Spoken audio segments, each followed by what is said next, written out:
如果你嘅購房預算明明只能夠買100平方嘅戶型，但係同樣嘅預算可以喺另一個屋苑買到130平方嘅戶型，區別就在於一個係改善型屋苑，另一個係剛需型屋苑，你會點揀呢？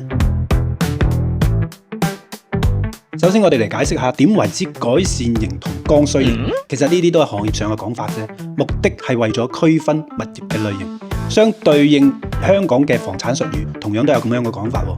上車盤就係對應大陸嘅剛需盤，換樓盤對應大陸嘅改善盤。咁樣大家係咪都清晰明白區別呢？無非都係產品嘅核心賣點唔同，尤其係第一次過嚟大陸呢邊置業嘅街坊，都會陷入呢種糾結。明明買細戶型夠住咪得咯，但係大面積嘅戶型睇落更加舒服喎。咁今期阿乜嚟分析下，你應該點揀？喺呢度咧，我想邀請大家幫手點個關注。無論你正在觀望，又或者係想過完農曆年準備入手一間大灣區嘅養老度假屋嘅話，都可以聽到有價值嘅置業觀點。首先住得舒唔舒服，配套最關鍵。呢點我哋直接攞兩個盤對比，單純對比冇拉踩嘅意思啊。譬如我有做過詳細探盤視頻嘅世榮景觀呢個屋苑啦，就係斗門尖峰南板塊嘅純改善屋苑，最細嘅面積都係104平方嘅，而最大嘅有228平方。如果買喺改善屋苑嘅剛需戶型，哪怕面積細啊，配套同景觀都唔會縮水。景觀呢個屋苑最大嘅賣點就係配套足夠硬。珠峰實驗係省重點學校，學區喺周邊嚟講算得上係頂配㗎啦。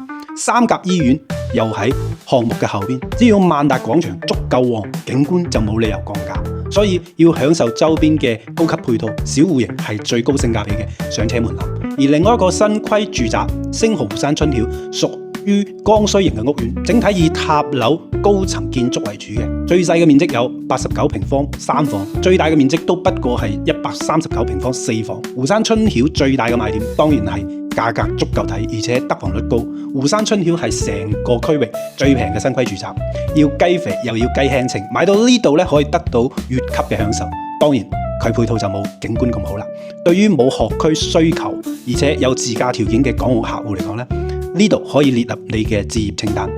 以上兩個項目嘅樓書我都整理好，唔係發展商發過嚟嗰啲行貨啊，可以私信我領取一份攞去參考。有人會話改善屋苑嘅剛需戶型總價都係貴喎，係㗎，但係貴嘅唔係冤枉錢，係買長期嘅便利同埋流通性。而剛需屋苑即使住大屋，成本都係可控嘅。當然兩個項目定位唔同，對應嘅客戶需求出發點都唔同，具體要視乎自己嘅着重點。最後如果輪到你揀，總預算控制不變嘅情況下，你更睇重面積大細啊，定係配套嘅便利度呢？評論區講俾我聽，我哋下期再見。